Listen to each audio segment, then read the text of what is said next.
What's going on, Hurricanes fans? Welcome into Canes Crew. We are back with a Game 5 preview for you guys. Christian, Andrew, what's going on tonight? Much watching the Leafs get absolutely destroyed tonight, which is pretty funny. Yes, it's very funny. Yeah, all the Toronto fans were leaving in the third period. It was amazing. Those tickets probably were like $2,000 each too. Yeah, insane. I think they probably all thought they were getting that one at home, right? Like, that's the surprise. If you have that kind of game in Florida, you're like, all right, probably bound to happen at some point, but not on home ice, not like that. It's a tradition for Toronto. Just this year, they made it to the second round instead of getting outed in the first round. So it's a good point. Well, they did make it to the second round not that long ago, right? There's one year they did, but the other years they just get knocked out in the first round. I think they've won one series in the past since we knocked them out. I think in the Martin Gemina in double overtime to get to the Eastern finals. That what year was that? Was that the dude? That was 03, right? 02, I think, or 02, 03. I don't know. Because that's the year we went to the finals. Lost the Red Wings. So 03. Pretty sure. Okay. So it was the year after we went to the finals, you're saying? No. So we went. Remember when we went to the finals, against Detroit and lost? Mm-hmm. It was that same year, which was I thought. No, I'm sorry. Was that 02? You might be right. That was 02. It was 02. Yeah. I was thinking of the Panthers, Carolina Panthers. 03, we lost the Super Bowl. Or was that 04? This is whatever, man. We just too much. Been the worst start to this episode. We spent 5 minutes trying to figure out if it's 2002 or 2003. Everyone's like, "Who cares? Move on." Good quality stuff here. Anyways, yeah, the Leafs look defeated though. They look absolutely on their last leg. Giving up down 6-0, or I guess they scored a goal at the end of the game, but yeah, they did. They just got destroyed, absolutely manhandled. It was pretty embarrassing, honestly. 2 games in a row, they've basically been shut out until the last minute of this game. It's insane. I don't see them coming back in this series. Well, dude, this series has been crazy because the narrative was different this year. Like they got over the hump again in the first round, and they looked pretty dominant in that first round. And then second round, they come in, and those first 2 games, they look like by far the better team than the Panthers. And I'm like, oh, is this just a different Leafs team? And that was the narrative, as everybody was saying. Craig Berube has done something different here. The Maple Leafs are playing with more defensive tenacity. Goaltending's good with Stolarz, and even Wall now as the backup is stepping up. And so they're up 2-0. And in that third, if you guys remember in game 3, they were close to winning that game too. Yep. The Panthers had to come back in that game to win it. And when they did, you're thinking, okay, is this just the Panthers eking one out at home and then the Leafs are going to get back at it? Or is this like the beginning of the collapse? And then sure enough, they lose again in game 4 in Florida, coming back to Toronto tonight. Everybody I'm sure in Toronto has something, is gripping their pillow tightly as they're watching the game tonight, thinking, oh no, is it going to happen again? And you're thinking, surely it can't happen again. Surely they're not going to collapse in front of millions and millions of people again on national TV. And then they get smoked in their barn. And it looks bad. And oh my gosh, if you're a Leafs fan tonight, whew, that's rough. Yeah. I'm just going to go ahead and say it. It's going to be Canes Panthers Eastern Conference Finals. I don't care about this jinx crap. It's going to be Canes and Panthers next round. Time for us to get our revenge, is what it is. And we'll get home ice too. So yes, that'll be nice. That would be nice too. Is there? would we have home ice over anybody on the West at this point? I guess we'd have to look at the seed. I have no clue. Probably not, but I have no clue. Well, because like it's Vegas gets knocked out. Vegas was ahead of Edmonton in the standings, right? So if Edmonton gets rid of them, then that's Could one. be Edmonton, but I'm not entirely sure. Dallas would have it over us, though. I'm pretty sure. Yeah, Dallas does for sure. Yeah. All right. Is there any scenario in which the Leafs could possibly come back in that series and win in Sunrise? They could, but it's very doubtful. I don't see it happening. But. Well, they can't win in Sunrise, right? Didn't the Panthers have home ice? No, they didn't. No, Toronto did. Toronto did. But they can't win it in Sunrise because I just mean it just like win Game 6 and force a Game 7, or are they just like so like defeated that they're just going to get roasted again down in Florida? I think they have the same problem that Edmonton had for years. Like, yeah, you got these superstars that just can't get it done. They're not enough offensively because if they're not firing on all cylinders, the rest of the team's not good enough. And I think that's kind of where they're at, right? That was the storyline also heading into this game, is that their biggest superstars are not rising up to the occasion. Matthews, I don't know, maybe has 0 goals or maybe 1 goal in this series. I'm not sure. So Marner's not doing anything. And then tonight, again, Matthews did nothing. Marner, I think, had 1 shot on goal the entire game.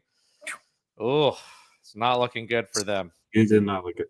I honestly, I think both Matthews and Marner, they're really not big playoff guys. I think Matthews had 1 playoff where he was doing really good, but they're not clutch. They have not been clutch. Matthews has not been. He had a good regular season. Didn't do anything at the Four Nations. He was god awful in the Four Nations. Yeah. He did absolutely nothing. And then he's done absolutely nothing in this playoff so far, at least goal scoring wise. And Marner had a pretty good first series, I believe, but he hasn't really done much in this series. But yeah, I don't see them getting any further. And what you guys asked about the points as far as getting home ice if we went to the finals, there's no way, because Edmonton had 2 more points than us. Vegas had a lot more. And then who's left? Stars, Dallas. And then Stars and Winnipeg both had more than us. So we're not getting, we don't have home ice in the finals if we went. So gotcha. It's a long ways away. So yeah, we just kind of tough though for us to talk about the Leafs not performing in the playoffs, because isn't that the national storyline against the Hurricanes, is that we're great in the regular season, but we just can't perform in the playoffs? Well, we just don't have the guys that rise to the occasion in the playoffs. Well, the difference is that we've won 7 straight first rounds in the playoffs. We've won at least 1 series in the playoffs for 7 straight years, which I can't remember. I think I saw a graphic but like we're one of the first teams ever, or there might be one other team that have done that, but that's kind of just never really happened before.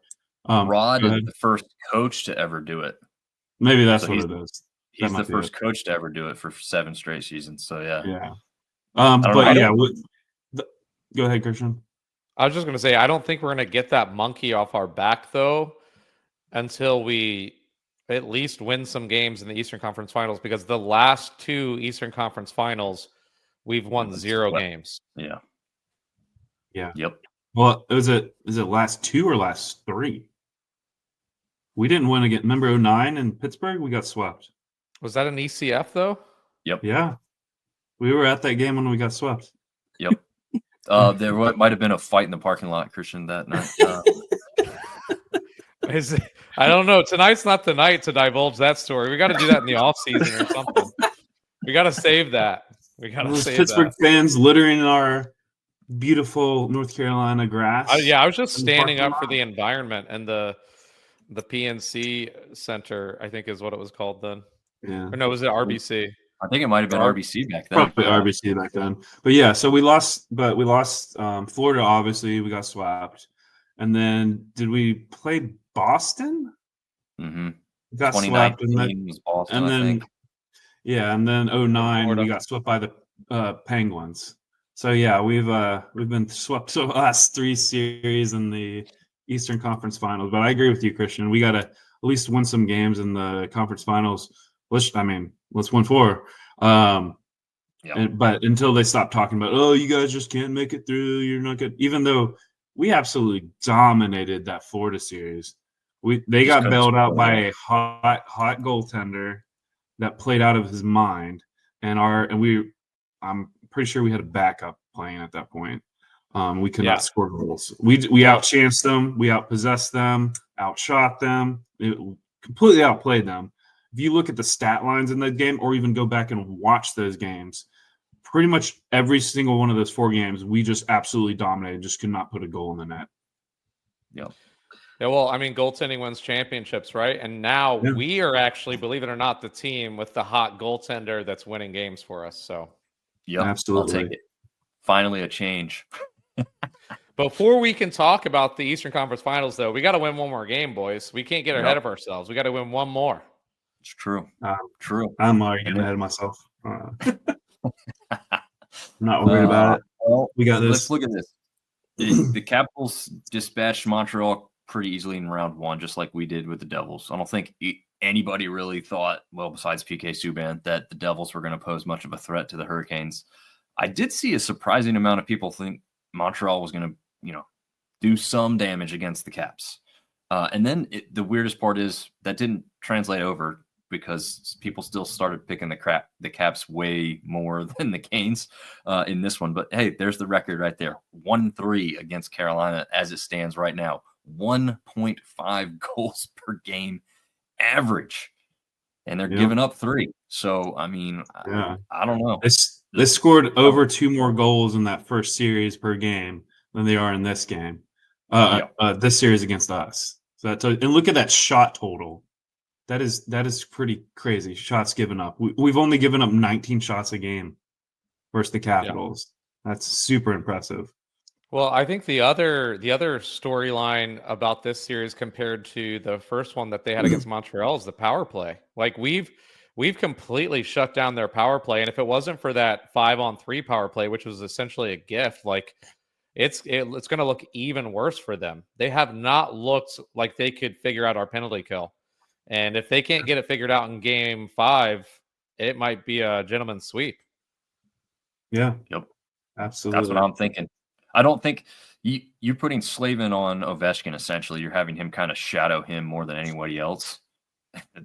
All it takes is having the best defenseman in the league to be on Ovechkin, who can't move around quite as – I mean, it's not hard to guard him in that sense, right? He is literally standing at the top of that circle, waiting for the pass for the one-timer. You know the play. Everyone knows the play. There. Yep. Yeah, all you got to do. He's like how Messi is these days, to make a soccer comparison. Messi will just walk the entire pitch, the entire game, until the ball comes the other way, and then he'll see his little opening, and then he'll sprint, and then he'll make an amazing play, score a goal or something, which is kind of what Ovechkin does. He just kind of sits there in that little same area until they get on, they're on the power play or whatever, and then he just sits there and they pass it to him, and then he just has that rocket first shot that nobody can stop, because no goalie has figured out how to stop it at a consistent basis. So I'm curious to see how much longer he plays in the NHL, because if he's playing how he is in the playoffs next regular season, it's got to be his last year. Like, he'll get to 900 goals and then call it a day. I have a feeling if he's playing like. Granted, he scored 40 goals this year, so 40 plus goals. So I don't know what the difference is, how he's playing. That's what kind of, to me, makes this previous season all the more remarkable, is that he scored that many goals. And if you actually watch him play, he's kind of running around there at half speed, and he's just standing around. I mean, most of it, again, a lot of it's on the power play, and good for him. Still has an incredible shot. But here in the playoffs, when speed, physicality, like that stuff really matters, you're starting to see they're getting exposed. Ovechkin is more of a liability than he is a plus for them. What's good? Go ahead. What's crazy is I went back and watched that Game 7 that we won against the Caps. What was it? 2019? Was that one? Something like that? Yeah. 2019. Yep. With the McGinn overtime winner. And dude, Ovi was amazing. He had he was spinning around, like just faking defensemen out of their skates. Like, he skated. He was such a great skater, and you forget that because how slow he is Yeah. now. You forget Yeah. how like such an amazing, just fast, aggressive, agile player he was, and now he just can't move. It seems like. Yeah. Too much Dr. Pepper and pasta. Yeah. Well, and here's how it's played out thus far, right? I mean, we had that first game that was a close 2-1 victory. That was the double overtime game, right? Or was it? Yeah. The first game. Yep.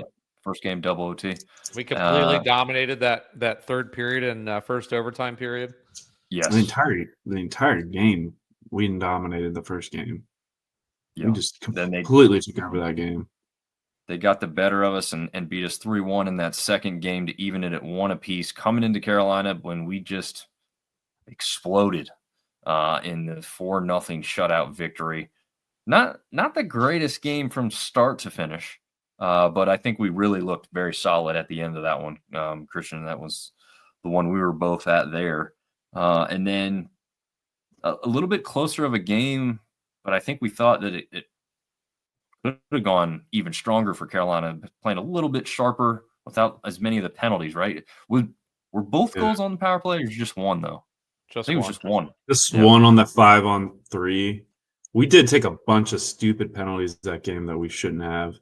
Yeah. And then we also got kind of unlucky on some of the calls as well. But I'll say this on that regard.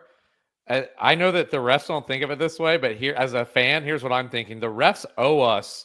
If we go on the power play and the Caps commit even a slight penalty against us, you better call it. Like, you better give us the 5-on-3 because you did not call Tom Wilson tackling Svechnikov from behind when we were on the power play. And then you called Orlov, which I get it. That's a penalty. And you gave him a 5-on-3. But like, let's get it both ways. If you're willing to call penalties when somebody already is up a man, let's get it both ways. Let's not just do it for the Capitals.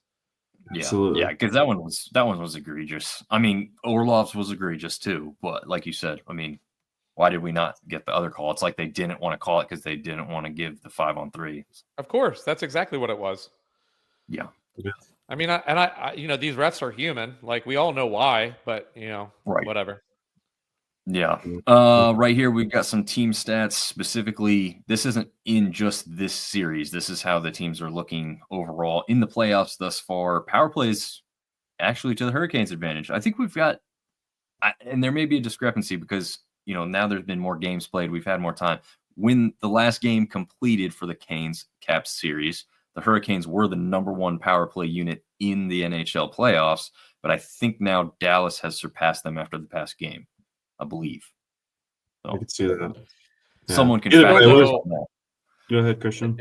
If you look at just that power play percentage and especially the penalty kill percentage, I mean, just for fans that don't know, what you really want for like good special teams, if you have both of those percentages add up to equal 100, then that's pretty good. And anything over that is very good.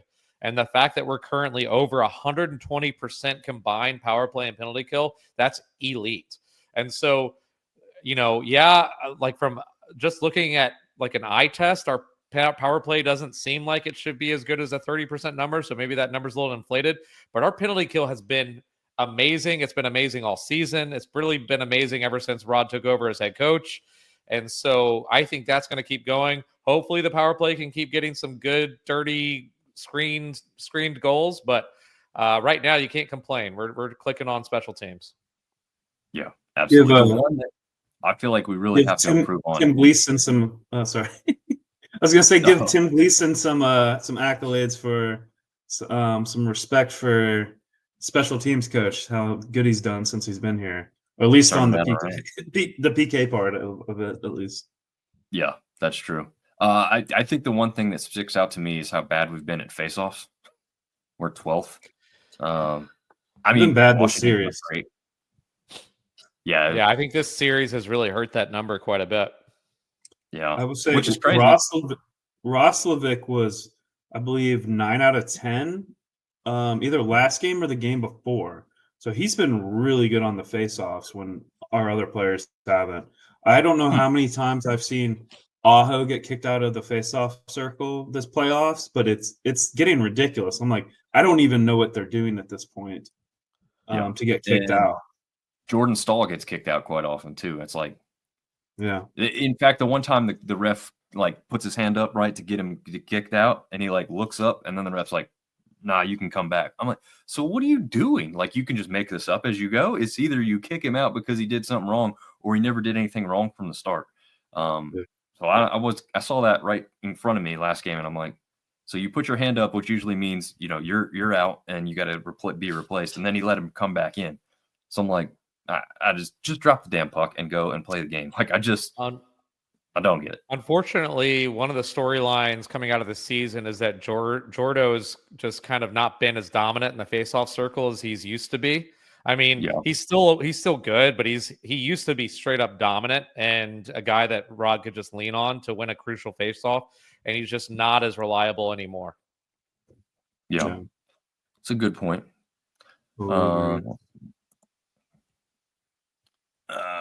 We had one more thing that I wanted to put up there before we went away from it, actually. That was just kind of looking at both teams as a whole thus far. We'll see. Let's put this on the full screen so we can see it a little bit better. These are the point leaders for both teams.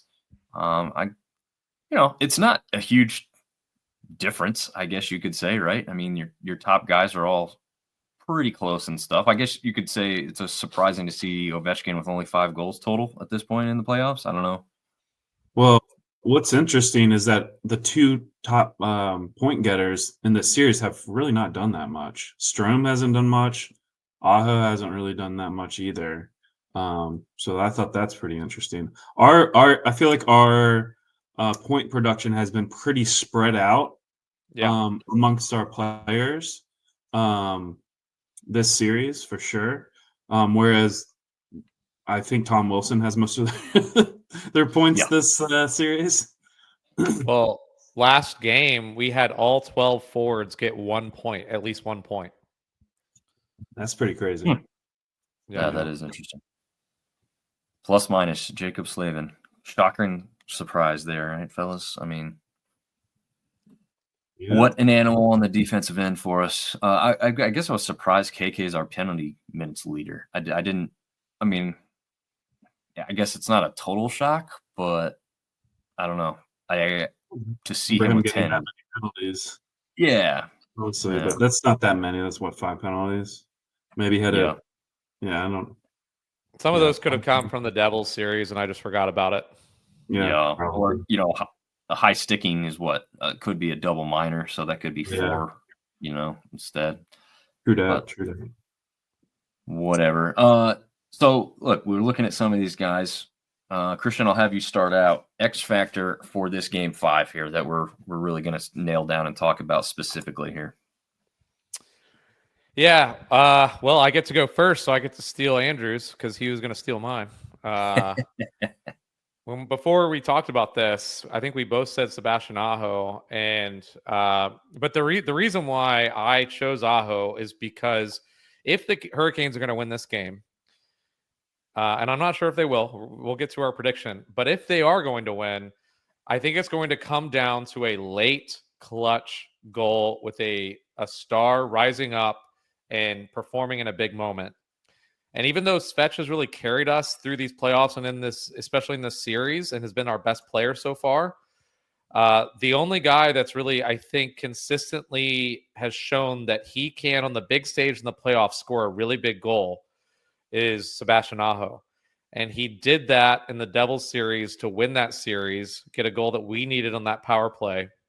And we need another game. I think we're going to need another similar game-winning goal like that, a late clutch goal. And so I think if that's going to be how we can win in Washington, it's going to have to come from Aho. So that's why I say he's going to have to be our X factor. Andy? Good point. Yeah, so I guess because Christian took mine, just go with the obvious, Freddie Anderson. So I think that we're going to get Washington's best on Game 5 at home at their place. They're going to come out early and often, just throwing pucks at the net, getting as many chances as possible. So I think Freddie just needs to be on top of his game. Don't let us get down early. Make a few big saves, and I think from there, as long as he, steadies the ship or whatever you want to call it, we'll be good. I just if he can keep them from getting the first goal, I think we'll be good. Yeah. Well, Christian stole yours. You stole mine. So I'll go from Freddie to Stanko. That's what it's done. But when the whole Miko thing was going down and the trade to Dallas, somebody told me that Stankoven was in the room. Was like, we got to get that guy. Yeah. Get that guy. Why? What do you like about him?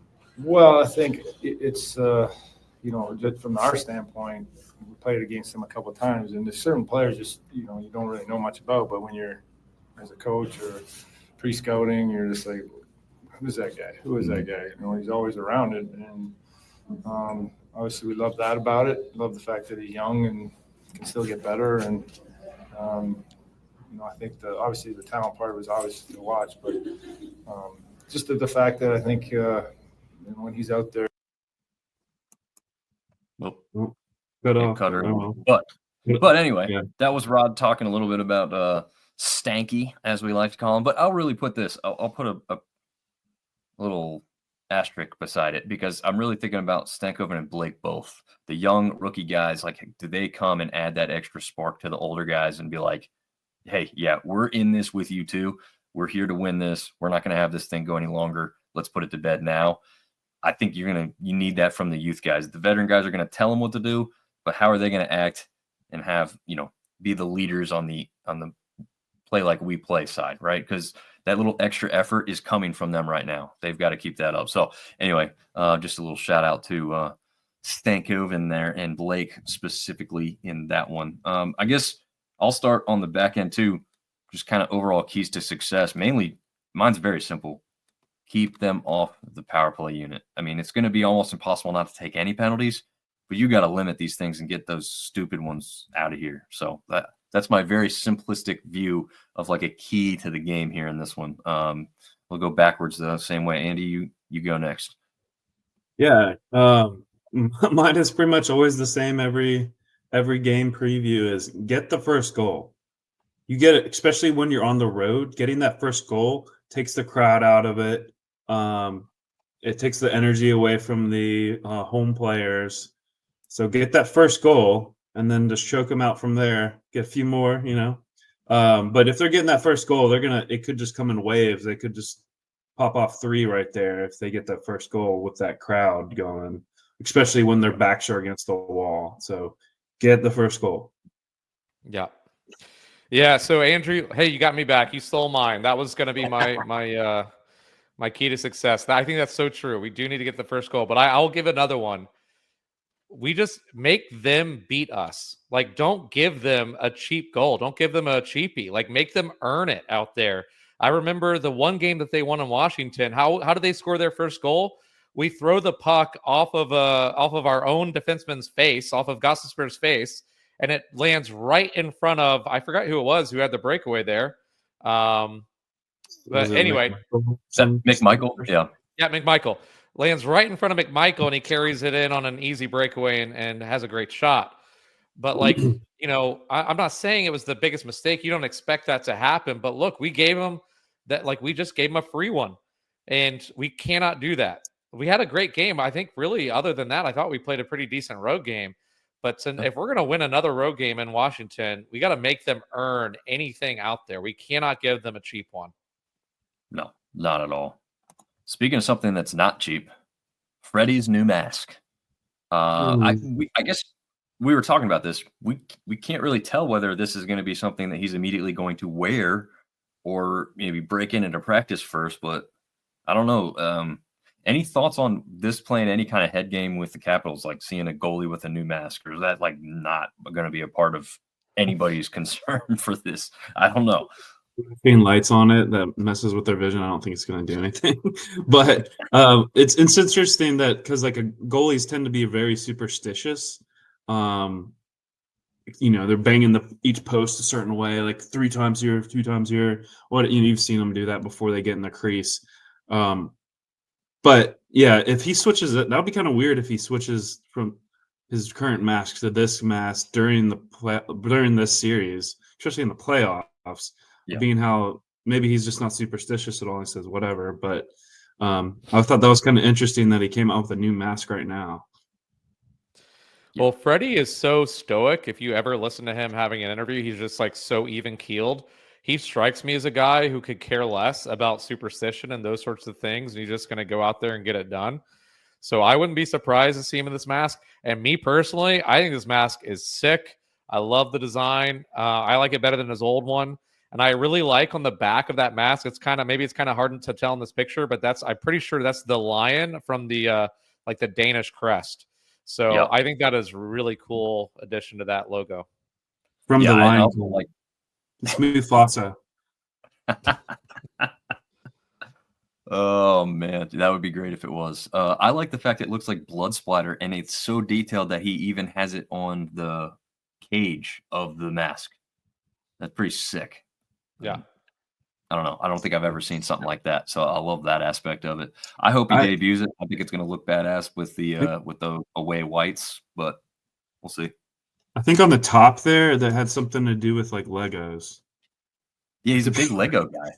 No, I think because it was in the same Twitter feed that they took another aerial pic of it that we don't have here, but it has like Legos on the back of it, which that's cool. Well, I don't Legos. know if it's because, isn't it because Legos were invented in Denmark? Aren't they from Denmark? Isn't that why he has the Legos there?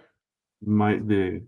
Maybe. I'm sure he's a big fan too if he's got it. My son is a huge Lego kid, and he loves the fact that Freddie had a Lego guy on his mask. The only mask I say might be better than this one is the outdoor mask that was like black and red.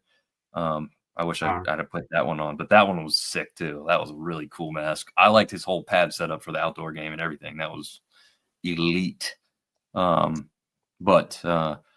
We did have some other breaking news that, Chatfield took a rest day. So Nikishin was on the ice, and we had Aho with this to say from what they saw today at practice, or what they thought. If Chatty's out and Nikishin has to play, how much confidence do you guys have in that young guy? I'm sure he's going to be really excited. Yeah, all the confidence in the world. World-class player. I mean, obviously, big body. Played in the K for years, and obviously did really good there. And skates well, shoots well, and obviously knows how to play hockey. So great player. Did you say something to him to try to maybe ease his nerves? I know Svech is going to talk with him, but would you say something to him? Yeah, I mean, sure. I mean, I think that's a great thing about this team. Everyone's it's a close group, and everyone's like just try to make him feel welcomed, and just be kind of let his doing his thing, and nothing special. I mean, obviously, probably Svetsky Nordli talk about him more about the game and detail and all that. But I guess the rest of us is just make him feel comfortable, and yeah. So yeah, that was Aho on his thoughts, but doesn't sound like he's gonna go. I guess it was really truly just a rest day from what we heard. Now, what did you guys think when you saw him before the game, last game when he came out? I guess we talked about this a little bit after our reactions, but to me it says that he's the next guy up, regardless of what Rod says or whatever. Like, I think he's the next guy up.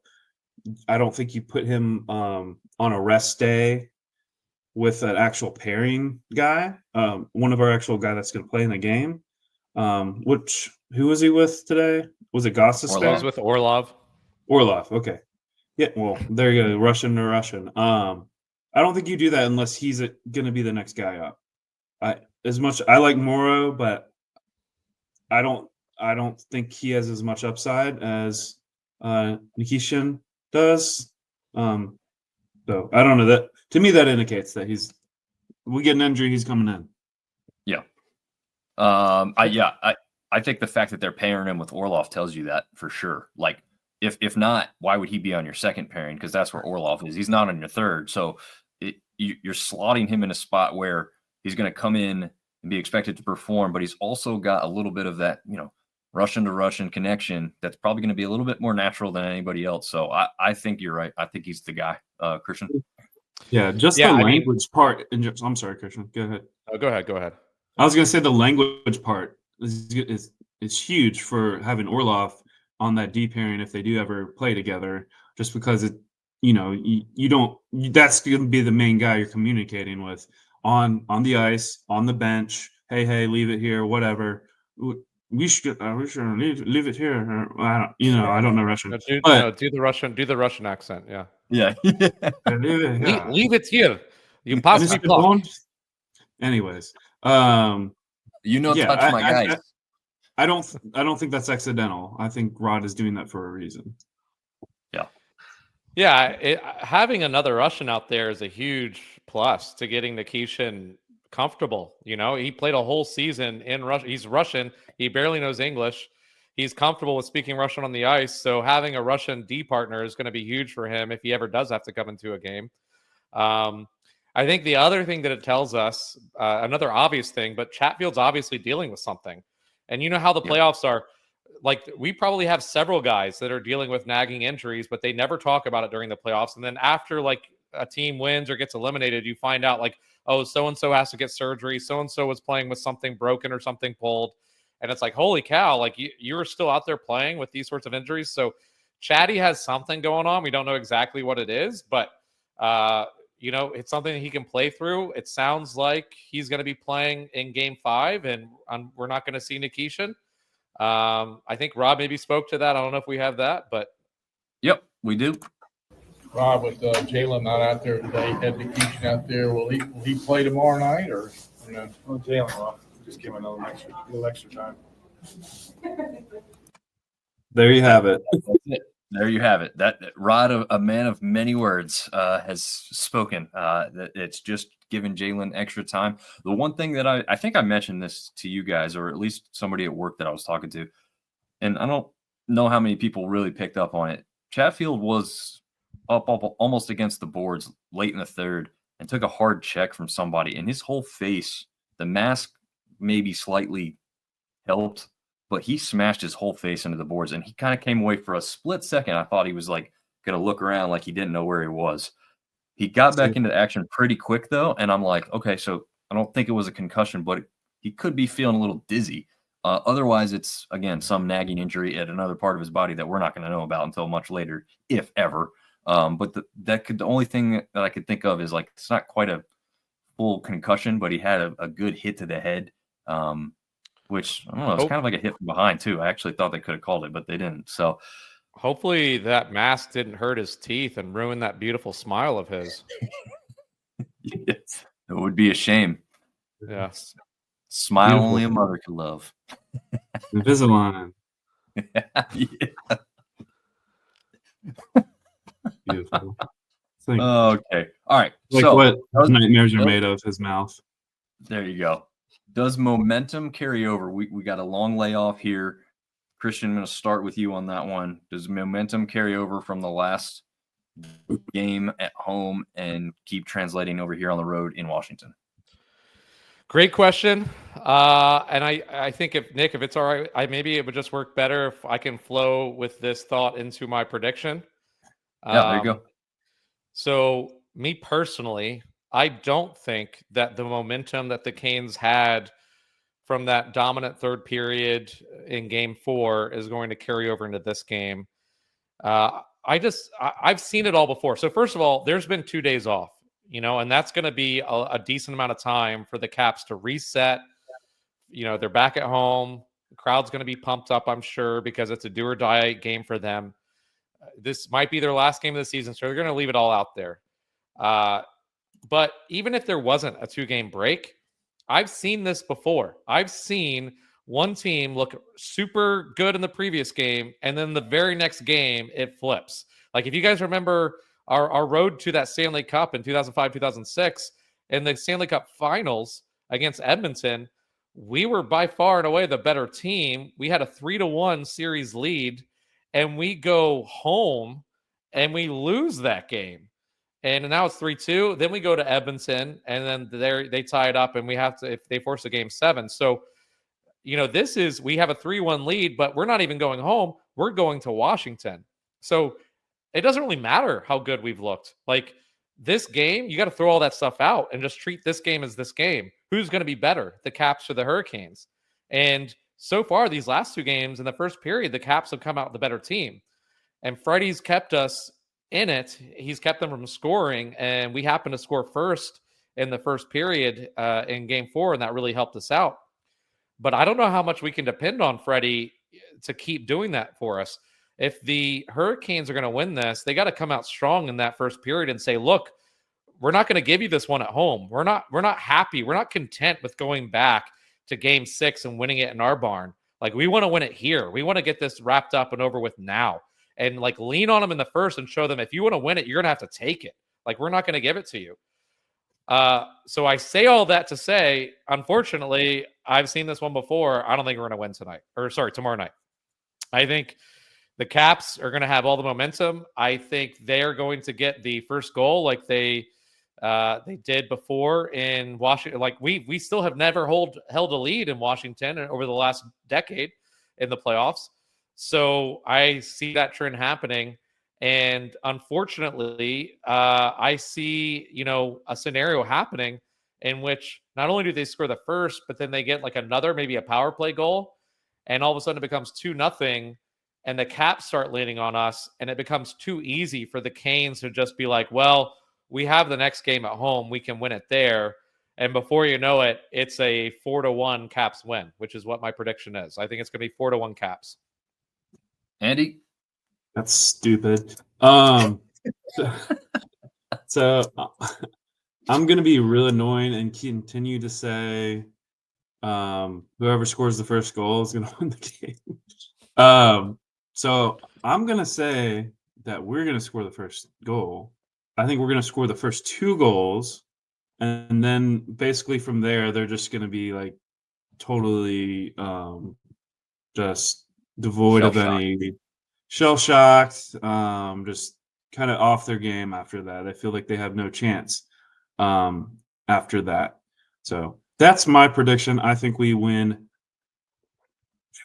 4-2 with an empty netter the end of the game.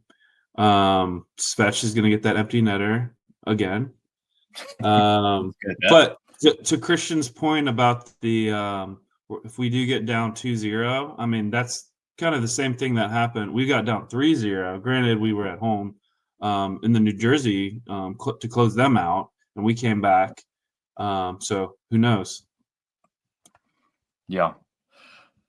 You guys put it on me for the hard thing here. I am with Christian, though. I do not think the momentum carries over. I think we're going to see a totally different game, and it's going to start with Washington having the ice tilted in their favor. So we are called the Hurricanes. I'm going to say the Hurricanes need to weather the storm in the first period specifically because you're going to get the best you've seen from them in this series, in my mind. Like going in, they're going to come at you as best they've ever done because, like you guys said, it's do or die. There is no other game after this for them if they lose. But keys to the game, keys to victory, Freddie doing well, playing the way he has. I think that continues. I think he does have a good first period. I'm not saying the Caps don't somehow find a way to score a goal, but as Andy alluded to, we've overcome some deficits already in these playoffs. I think we could overcome a deficit again on the road. We've been the stronger team down the stretch, if not for the 5-on-3 goal the other night. I don't think that game feels as close as it was. So I'm going to also take the Canes to wrap this one up, but I do think it is going to be a close game. I could see an empty netter, so I'll say 3-1 Hurricanes. Caps early goal, Canes come back, maybe be tied at the end of the first, and then get that goal sometime in the late second or early third to kind of have a little bit of space, but then need that empty netter to put it away for good. But get a little rest before we see, as Andy said, the Florida Panthers, as assured as he is that they are going to be the team what we face in the next round. But again, home ice, I'm all for it. So, yeah. I kind of go ahead, Christian. I was just going to say, maybe this is one of those games where we have such a hot goaltender that Freddie steals one, even though the Caps are the better team, outshoot us, outchance us, and we just have a better. That's what happened to us. We ran into that against Sergei Bobrovsky. Maybe we can finally be that team that does that to another team. I would love to see that in Game 5. Yeah, I would love it. I also feel like this team's a little bit different than what we've seen so far. Like, I think all of us thought we'd be kind of lucky to be tied 1-1 after the first two games. Well, that you can tell that how the team was playing, that wasn't the thought process. That's not what they were thinking, obviously. And, now we're up 3-1. I don't think a lot of people thought that was going to happen. So, yeah, I think this team is different and built better all the way around. Go ahead. Just one thing one thing that I haven't seen from this team that they have not proven to me yet is they cannot score on the road. Not a ton. They still, in my opinion, struggle to score on the road. If they look different at home, they're able to put in the goals at home, but on the road, they're still struggling to score. So I don't know if we're going to win this. Hopefully we can get that monkey off our back. Sorry, what were you going to say, Andrew? No, I was going to say if we played, we end up playing the Panthers in the East Finals, I'd almost rather start on the road, to be honest with you. I feel like stealing one from them on their home ice would just make it easier on us, kind of like it did with the Caps. Versus, we have to be perfect here at home, and then they're going to go home and they could easily. I don't know. I don't know. That's how I feel this year for some reason. No, it would be interesting to see how that works out, but hopefully we get to see it rather quickly because us and them could be done with our series pretty close at the same time. So we'll see. Any final notes from you fellas before we get out of here? No, go Canes. Absolutely. Go Canes. Let's wrap this thing up. A little rest before we get on to the next round and see you guys in the Eastern Conference Finals. See you later.